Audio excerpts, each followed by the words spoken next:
Marami ang nakakagusto sa phone na to. Siyempre naman, tignan mo yung design. It looks so beautiful, so elegant, so luxurious, so affordable. Sa harap, sa sides, sa likod. Para siyang 50K na phone, pero no. This is so mura. Tapos, nakita yung specs. Wow, ang lalaki lahat ng mga numbers. Battery pa lang 6,500 mAh na. 80 watts super VOOC fast charging. 120Hz super narrow bezels. AMOLED display. It's even got IP69 water and dust resistance. Guys, kahit mahulog to sa swimming pool, kahit 1.5 meters, magsusurvive po yan. Pwede ka mag-swimming dito, take some pictures with this phone. It's all possible. At military-grade shock resistance po siya, or drop resistant. Processor is Dimensity 6300 5G. 8 gigs of RAM, 256 GB of storage. This is one interesting Oppo phone. Let us unbox and review. Up to the you're watching Unbox Diaries. Woohoo! Paganda ng paganda ang box ni Oppo every year. Much more social. And inside, we're getting a very nice box.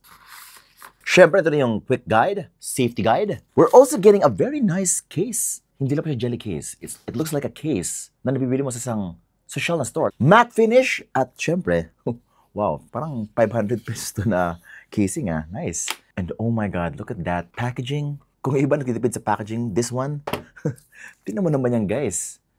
This is paper by the way. To really care about the environment. At ayan na po, oh my God. Wait lang.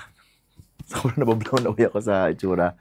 Yung feel pa lang guys. So nice. Wait lang ah. Underneath, we're getting the, ano yung ginalingan sa box guys? Type-C cable, SIM ejector pin, and of course the 80-watt charger. Kasama na po sa box yan. Ultimo yun ng SIM ejector pin ay may sarili siyang lagayan dito sa box. Talagang pinag-isipan. Unang hawak ko pa lang, is this glass back? Grabe, matte finish siya. Wait lang. Wow. Feels very premium. Tapos kapag tinatama ng ilaw, tingnan mo yung shine dun sa likod kapag maangulo. Very nice glow.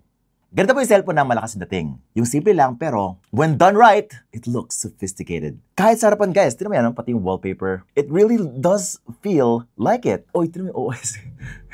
Grabe. And the sides look like it feels really sturdy. Wait lang, check ko lang yung camera. Whoa. Wow, the camera is blowing me away.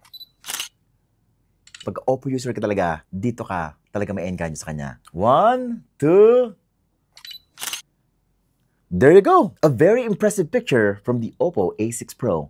Ito yung mga strengths ni Oppo talaga guys sa camera. Well, syempre naman yung kanilang flagship ay one of the top sa DxOMark ratings. At syempre most of their cameras are generally impressive talaga, even at their entry-level and mid-range phones. Pero yung narealize ko no, kapag ginagamit ko siya ng ganito, it really feels like a 50,000 peso smartphone. From the build quality, yung bigat niya, yung feels, wait lang. Ito siya with the casing. So nice. Now that's how you make a casing for your phone. Yung iba kasi kapag nalagyan mo ng jelly case, pumapangit yung itsura na nagiging chuchu. Ito naman really complements the phone itself, giving you that perception of retained premiumness. Pero kasi sayang din, no? Parang gusto ko siya gamitin without a casing kasi nga, ang ganda niya, ang pogi niya gamitin without a case. Sarap din mag-selfie dito, ganyan, at ganyan, nakakasosyal. And of course, syempre, pag naglalaro ka, ganyan po. Hindi tumatama sa kamay ko when you're playing Mobile Legends, HOK, Call of Duty. Now, sabi ni Oppo, hindi lang daw po siya maganda. Also, matibay din po siya. Meron siyang military-grade shock resistance. Ilang beses ko na siyang hinuhulog ngayon, it's still very much okay. Masakit siya gawin ngayon, pero as you can see, flawless pa rin siya. So this is an IP69 water and dust resistant phone. Ito na po yung pinakamataas na ingress protection na available sa isang cellphone. Na kahit mahulog siya sa swimming pool na 1.5 meters, it will still survive. Pero hindi forever siguro mga 10 minutes, ayun, kakayanin po niya. Now, I'm not suggesting yun na mag-swimming ka gamit tong phone na to at mag-picture-picture sa ilalim ng tubig. No, I'm just saying na after many years or even if you use this as a rider phone, this is a great phone. Kahit ilagay mo sa mount mo, na walang plastic, na walang cover, at maulanan siya, it will still survive. Kahit 3-4 years pa yan. Yung mga chuchu na phone, IP64 water and dust resistance lang. Which is pang-ulan talaga. Pero ito mas extreme po to. Kahit mabuhusan po yan ng sobrang tubig, it will still be okay after a very, very long time. On top of that, very bright display, AMOLED na po to. Kapag sinagad mo yan ng ganyan, pwede pa siya mag-brighten up further kapag meron siya na-detect na sunlight. Guys, kapag sobrang bright kasi sa labas, hindi mo na mabasa ang display mo. But this phone lets you read everything, even in direct sunlight. Perfect gift para sa husband nyo. Para matulungan sila sa everyday nilang ginagawa. At the same time, magtatagal pa siya, mahulog mo yan sa kanilang motor, still okay. At maganda pa yung camera nito. Ito yung advantage po ni Oppo. If it takes photos ng mga taga-receive or group photo lang, or kahit naman, maganda ang photo na makuha mo dito. Speaking of rider, guys, kung rider ka pala, meron po siyang extra AI network boosting dito called AI Link Boost 3.0. Ang problema kasi sa mga cellphone, no? Kapag gumagamit ka ng maraming apps, equally distributed lang po yung transmission for all apps. But, ito naman guys, since mas smart siya, mas alam niya yung movement mo, which will prioritize data transmission for active ride-hailing apps by combining foreground acceleration with background throttling. Ha? Ano yun? Ang ibig sabihin naman guys, kapag ka nag-ride ka, yung mga riding apps mo, mas efficient na po siya. Mas maganda na yung kanyang network. Less likely na mag-hang siya, na maghihintay ka na matagal para mag-update yung kanyang map. Guys, ito yung kunin mo. Syempre, the AI Link Boost 3.0 ay gumagana rin sa gaming. It accurately detects gaming traffic and prioritizes it for network acceleration, reducing lag for smoother, more responsive gameplay. Also, thanks to ColorOS 15, meron na rin access sa AI Smart Office ni Oppo. But wait, ano nga ba yung AI Smart Office? Ito po ay AI features integrated in the Documents and Notes apps, which are the AI assistant for documents, AI Summary, and AI Translate to help you on your daily tasks for work and for casual use. Grab na talaga yung features ng ColorOS 15. That and so much more, syempre, ang sasabi naman ito is mas maganda daw yung kanyang signal, mas matalino at mas reliable ang kanyang connection. So guys, pagbukas ko ng cellphone, look at this. Look at that display. Sobrang nipis ng bezel sa side. Yan yung black, yan yung bezel. Completely flat po yung kanyang display. By the way, the specs of the display is 6.57-inch, 1080p, 120Hz refresh rate AMOLED display na umabot ng up to 1,400 nits of brightness. By the way, itong color na to is stellar blue. Meron pa siyang coral pink if you want a flowery back. Yung display niya is quite good. 120Hz na po to. Very smooth po yung galawan niya. Kapag nasa homepage ka, everything is very smooth. Mag-swipe ka dyan, left and right, up and down. Napaka-smooth ng galawan nitong display na to. Very vibrant din siya. At very high in brightness, up to 1,400 nits. Kapag nasa indoor ka nga, nasa bahay ka, pag minax mo yan, sobrang nakakabulan yung kanyang brightness. Tapos, kapag nanonood ka ng YouTube, Netflix, guys, ang ganda. Everything just pops. Malakas yung dating ng picture, ng video. Everything just looks beautiful on this display. There are some features that are lacking, like for example, HDR support, Dolby Vision, and things like that. But if you don't need that, that is quite niche naman kasi. Now, in terms of performance, guys, this phone is quite quick. Mabilis na po to. Pagpasok pala sa Antutu benchmark, 588,000 points na po siya. That is quite fast. 5G na rin po to, no? With this kind of power, wala ka ng problema sa Call of Duty, Mobile Legends, HOK, kaya mag-ultra graphics 90 frames per second. But if you wanna go higher, 120 FPS, siguro kaya mo mga 700, 800,000 points sa benchmark. Pero kung Candy Crush ka na naman, wala na problema yan, guys. Zombie Tsunami or Subway Surfer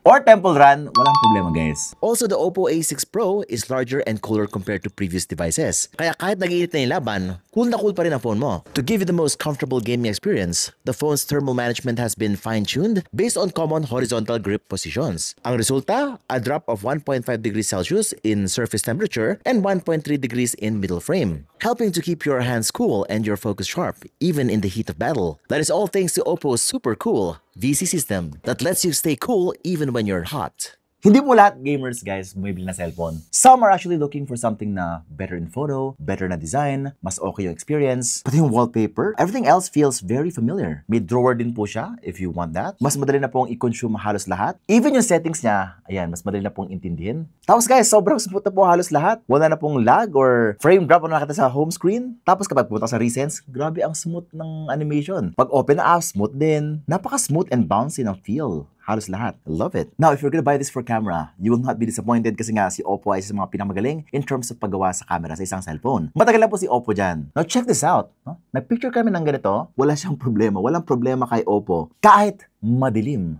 So kung mahilig ka kumuha ng mga portrait shots ng ganyan, yes, pwede po dito. Meron po siyang 2x zoom para ma-zoom in ng konti. Pwede ka makuha ng mga portrait shots. Meron din siyang Pro Mode if you want to be more creative and in control sa camera. ISO, shutter speed, pwede mong baguhin. White balance, mga ganyan. May portrait mode din po siya dito if you want more portrait shots na mas okay at may background blur. May dual video rin siya dito. So kung gusto mo ng ganon na nag-unboxing ka, pwede rin. Night mode para mas okay yung kanyang low light performance. Ito ba yung sample without night mode? At ito naman siya with night mode. Meron din siyang underwater mode dito. So pagka pumunta ka dyan, nasa ilalim ka ng tubig, you can take a photo with the volume rocker and the power button. Nice! Siyempre, hindi kasi gagana yung screen underwater, guys. So, kailangan buttons talaga na press underwater. Tapos, pag ginold mo yung power button, tatanggalin niya daw yung tubig sa loob ng phone, removing underwater. Selfie camera is 16 megapixel. By the way, yung kanyang specs pala is 50 megapixel yung likod. Meron pa siya 16 MP na selfie camera. Selfies, ito po. Guys, yung selfie niya, syempre, yung beautification po yan. Ayan po, ito po yung makakuha yung mga photos dyan. Mag-enjoy ka dito, guys, kasi yun po yung important ni Oppo, guys. Mga matinding selfie na malinaw, may beautification, maganda yung skin tone nyo, maganda yung kulay ng damit nyo. Yun po yung ginagawa po ng mga ganitong klaseng phone. Ini-enhance niya po yung looks nyo, yung damit nyo, and yung background nyo kung madilim masyado. It actually does that. At dito sa AI editor, may AI eraser po dito. Enhance clarity. Kaya po niyang i-enhance further pa yung photo nyo dito sa gallery or sa Photos app. AI Perfect Shot. Pwede ka mamili kung anong gusto mong picture na ipopost. Ayan, gumawa siya ng mga filters. Depending dun sa picture, ha? Alam na alam niya kung ano yung pinakabagay na filter para dun sa photo na kinuha ko. Which is nice. Very smart. Alam ng photo bomber. May AI eraser po dito. At meron pa tayong AI Perfect Shot. Iniscan niya yung mukha ko. Guys, no, binabago niya po yung mukha ko ng parang ganyan. Woo! So nice. Sheesh! Gusto ko mas malaking nga pa. Ba't ganyan yung mata ko? Naging derp. Naging derp. Ba't naging ganyan? Naging derp. Siyempre, gusto ko makita lahat ng ngipin ko. Meron pa siyang AI studio wherein you can generate AI images tulad nito. O, di ba? Ang angas. Sheesh! Marami kang pwedeng gawin dito. Maraming magic, maraming AI, maraming features. Oppo A6 Pro 5G. Are you gonna get one? Ang presyo ni Oppo A6 Pro 5G ay 13,999 pesos, 6128. Now for me, ang main reason kung bakit mo siya bibilin in the first place is yung kanyang itsura, yung design. It's beautiful. It looks like you know who. The camera is also very powerful. AI features will help you sa inyong work, sa inyong school, sa inyong studies. Also, a great gift for your loved one. Malaking battery, mabilis yung charging. Pang matagalan talaga. Worth the investment. Guys, if you want to see more videos just like this one, unboxing review, mag-subscribe ka lang. Hit the bell icon so that you don't miss any of my videos. Thanks for watching Unbox Diaries. Woohoo!